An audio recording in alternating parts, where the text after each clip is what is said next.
Winter Not Monotonous. That's the title of essay number 42. Just that, Winter Not Monotonous. I mean, title is perhaps monotonous, but we'll see how winter is not monotonous. We are on page number 105 of this beautiful book called American Miscellany. It was published in 1865, so I don't want to keep opening and closing this thing, but it's a beautiful book. Let's go ahead and read a little bit here. We've just finished learning about duties of sisters to brothers, and so naturally let's move on to our next subject, essay number 42 on page 105, Winter Not Monotonous. The winter landscape has been accused of monotony, and certainly all nature has at this season a less animated and varied aspect than at any other. Unless when it is sprinkled over with hoarfrost or covered with a cold mantle of snow, the surface of the earth is arrayed in a bleak and faded hue. The woods have now lost the variegated foliage that had already ceased to be their ornament, and the branches of the trees, with their naked shoots, barren as lances, have one uniform appearance of death and decay. The howling of the long-continued storm and the few faint bird notes, still heard at intervals in the thickets or hedges, are monotonously mournful. The devastation of the earth and the sounds that seem to bewail it are general and unvaried. Such, at a cursory glance, appear to be the aspect and tone of our winter scenery. But the keenly observant eye discovers, even at this desolate season, and in the midst of seeming monotony, that endless variety which characterizes every province of creation. On close inspection, indeed, all we behold is varied. Whatever be the season, and wherever lie the scene of our observation, though many things are apparently similar, yet none are exactly or really so. At certain times and places, the mutual resemblances between all the common objects of sense, all that solicits the eye or the ear in the landscape, may be so numerous and striking that a feeling of monotony ensues. Groups of mournful sighs and sounds may, in the dead of the year, successively impress us with a sense of melancholy, and incline us to set a limit to the usual prodigality of nature. But yet true wisdom, aided by quick and active observation, easily draws the dull veil of uniformity aside, and reveals to the admiring eye boundless diversity, even in the ravaged and gloomy scenery of winter. Are the woods so uniformly dead as, on first survey, they appear? The oak, the ash, the beech, and most of our forest trees have lost their varied foliage, but the numerous varieties of the fir and the pine retain their leaves and variegate the disrobed grove with their unfading verdure. In the woodland copse or the lonely dell, the evergreen still gladdens the eye with its shining and dark green leaves. Nor are our shrubberies without their living green. Before the severity of winter is over, the snowdrop emerges from the reviving turf, the lovely and venturous herald of a coming host.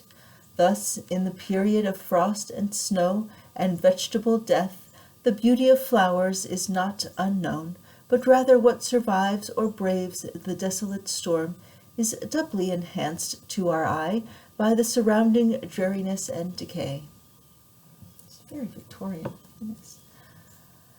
And are the atmospherical phenomena of this season monotonous or uninteresting?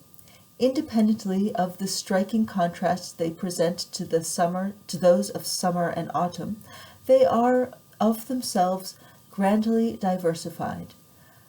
The dark and rainy storm careers over the face of the earth till the flooded rivers overflow their banks, and the forest roars like a tempestuous sea. The hoar frost spangles the ground with a white and brilliant incrustation, or the snow falling softly covers the wide expanse of mountain and wood and plain with a mantle of dazzling purity. Then the dark branches of the trees, bending under a load of white and feathery flakes, have a picturesque aspect, and seem to rejoice in the substitute of their last foliage. And how fantastically beautiful are the effects of frost! Water is transmuted into solid forms of 1,000 different shapes. The lake and even the river itself becomes a crystal floor, and the drops of the house eaves collect into rows of icicles of varying dimensions, differently reflecting and refracting the rays of the midday sun. The earth is bound in magical fetters and rings beneath the tread. The air is pure and keen, yet not insufferably cold. Calm and clear frosty days, succeeded by nights that unveil the full glory of the starry firmament, are intermingled with magnificent tempests that sweep over the land and sea and make the grandest music to the ear that is attuned to the harmonies of nature. Variety seems to be a universal attribute of creation. It is stamped upon the heavens, the earth, and the sea. The stars are all glorious, but one star differenteth from another star in glory. The sun eclipses them all, and the moon reigns among them like their queen. The earth is covered with numberless mountains and hills, thick as waves on the ocean, and more wonderfully diversified.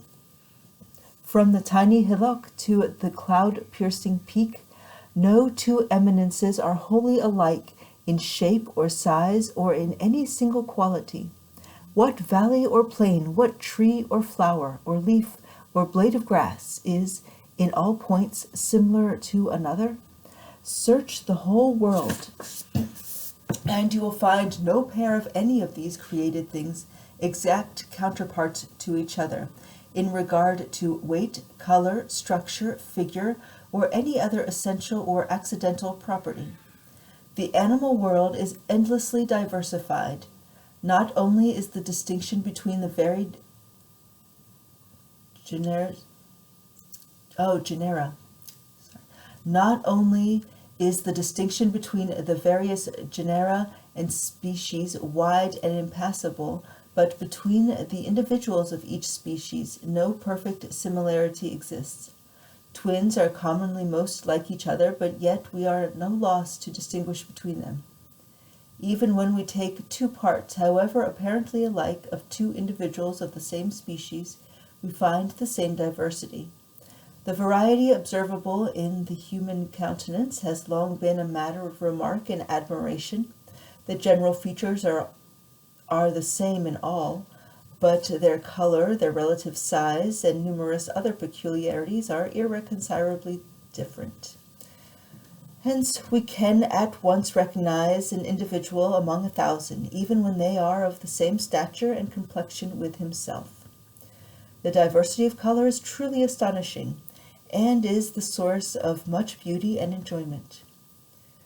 Though the primary colors are only 7, yet these are so mixed and blended over all nature as to delight the eye with millions of different hues, of all degrees of depth and brilliancy.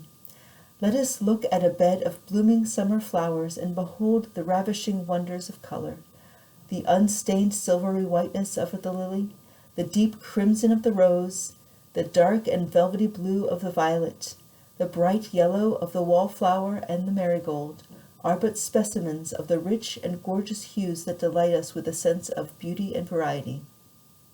The fields and lawns, with their bright green, spotted with white clover and crimson-tipped daisies, the meadows with their buttercups, and all their peculiar flowers, the woods with their fresh spring verdure, and their flaming autumnal robes, and the mountains, at one time bathed in a deep azure, at another shining with golden sunlight, all exhibit the marvelously varied touches of that pencil which none but an omnipotent arm can wield. This universal variety is not merely a display of infinite skill, but it is equally beautiful, pleasing, and useful.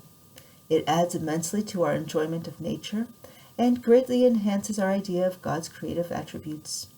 It furnishes us with the means of discrimination, without which the earth would be to us a scene of confusion.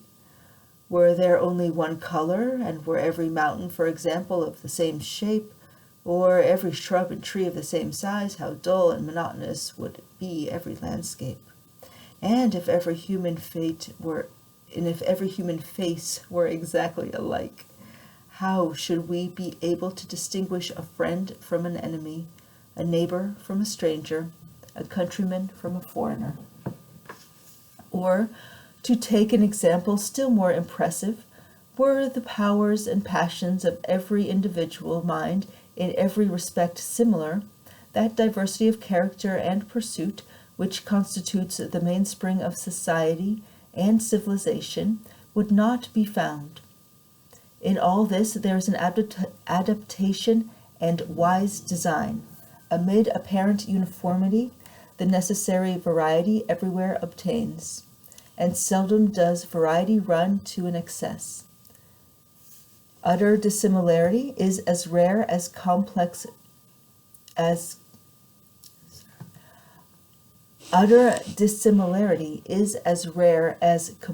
resemblance. All things are beautifully and usefully varied, but they also wear the distinguishable mark of the same great artist, and can all be arranged into classes, the individuals which bear to one another the most curious and intimate resemblances. There is in nature a uniformity that is as beneficial as variety itself. The leaves, flowers, fruits of a tree or shrub, though infinitely varied in their figure and appearance, are yet all so much alike that they could easily be referred to as their parent species. All the animals of a kind have each their own peculiarities, but every individual can at once be recognized by the naturalist's practiced eye. Thus has the author of all things so blended variety and uniformity together as to delight, yet not bewilder us with exhaustless variety, to enable us to class his works into great groups of genera and species, and thereby to exercise our powers of reason and observation in tracing the delicate resemblance and disagreements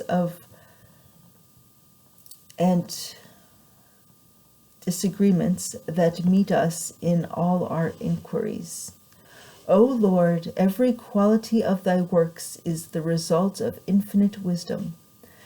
The grand diversities of the seasons, with all their distinguishing characteristics, the beautiful harmony and unlimited variety of nature, alike evidence that thy goodness and demand the cheerful gratitude of man. I'm grateful that's over.